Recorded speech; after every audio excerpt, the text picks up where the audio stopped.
ബി.ജെ.പിയുടെ കേരളത്തിലെ അധ്യക്ഷനെ പ്രഖ്യാപിക്കാൻ തയ്യാറെടുത്തു കഴിഞ്ഞിരിക്കുകയാണ് കേന്ദ്ര നേതൃത്വം. മണിക്കൂറുകൾക്കുള്ളിൽ പ്രഖ്യാപനം വരുമ്പോൾ ഒരു കാര്യം മാത്രം ഉറപ്പിക്കാം: അന്തിമ പട്ടികയിൽ നിന്ന് ശോഭാ സുരേന്ദ്രനെ ഒഴിവാക്കിയിരിക്കുകയാണ്.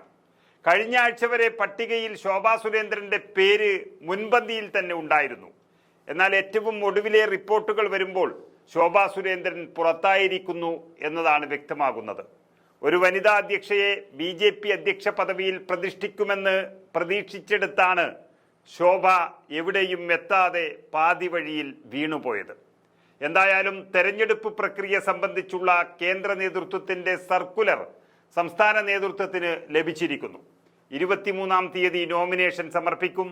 തുടർന്ന് തിങ്കളാഴ്ചയോ ചൊവ്വാഴ്ചയോ പുതിയ അധ്യക്ഷനെ പ്രഖ്യാപിക്കുമെന്നാണ് അറിയുന്നത്. തിരുവനന്തപുരത്ത് പാർട്ടി സംസ്ഥാന കൗൺസിൽ ചേർന്നതിന് ശേഷമായിരിക്കും ആ പ്രഖ്യാപനമുണ്ടാവുക. കേരളത്തിലെ തെരഞ്ഞെടുപ്പ് ചുമതലയുള്ള കേന്ദ്രമന്ത്രി പ്രഹ്ലാദ് ജോഷി സംസ്ഥാനത്തെത്തും. മിസോറാമിലായിരുന്ന മുതിർന്ന നേതാവ് വി മുരളീധരനോട് ഡൽഹിയിൽ നിന്ന് കേരളത്തിലെത്തി തെരഞ്ഞെടുപ്പ് പ്രക്രിയ ഏകോപിപ്പിക്കാൻ പാർട്ടി ദേശീയ നേതൃത്വം നിർദ്ദേശം നൽകിയിട്ടുണ്ട്.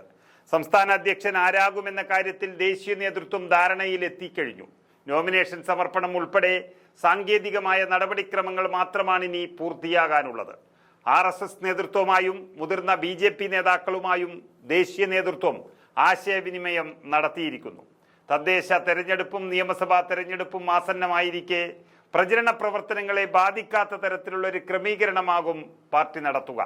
നിയമസഭാ തെരഞ്ഞെടുപ്പ് കഴിയുന്നതുവരെ കെ സുരേന്ദ്രൻ തുടരുക എന്നതിനാണ് കൂടുതൽ സാധ്യത.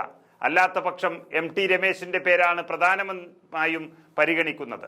നേരത്തെ ഫെബ്രുവരിയിലെ ആദ്യ രണ്ടാഴ്ചക്കുള്ളിൽ തന്നെ കേരളത്തിലെ ബി.ജെ.പി. അധ്യക്ഷൻ ആരാണെന്ന് വ്യക്തമാകുമെന്നാണ് അറിയിച്ചിരുന്നത്. എന്നാൽ അധ്യക്ഷൻ ആരാണെന്ന കാര്യത്തിൽ സമവായത്തിലെത്താൻ സാധിക്കാതെ വന്നതോടെയാണ് പ്രഖ്യാപനം മാർച്ച് മാസത്തിന്റെ അവസാനാഴ്ചയിലേക്ക് എത്തിക്കുന്നത്. മറ്റ് സംസ്ഥാനങ്ങളിൽ പ്രസിഡന്റിനെ എളുപ്പത്തിൽ കണ്ടെത്താവുന്ന രീതിയിലുള്ള കേഡർ സ്വഭാവം ബി.ജെ.പിക്കുണ്ടെങ്കിൽ കേരളത്തിൽ അതല്ല സ്ഥിതി.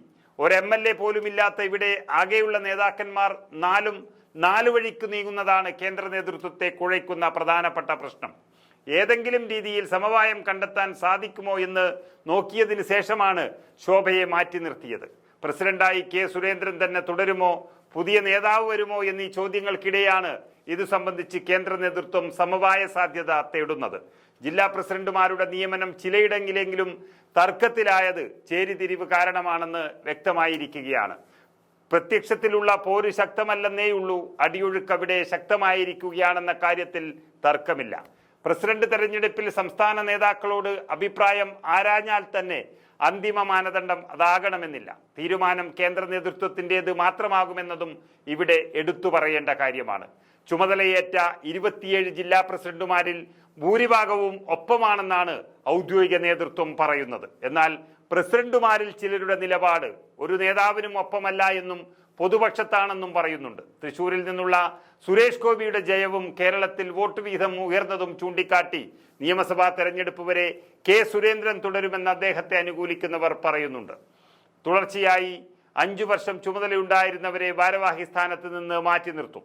അങ്ങനെ സുരേന്ദ്രൻ ഒഴിയേണ്ടി വന്നാൽ ജനറൽ സെക്രട്ടറി MT രമേശ് പ്രസിഡന്റാകുമെന്നാണ് PK കൃഷ്ണദാസ് പക്ഷത്തിന്റെ പ്രതീക്ഷ.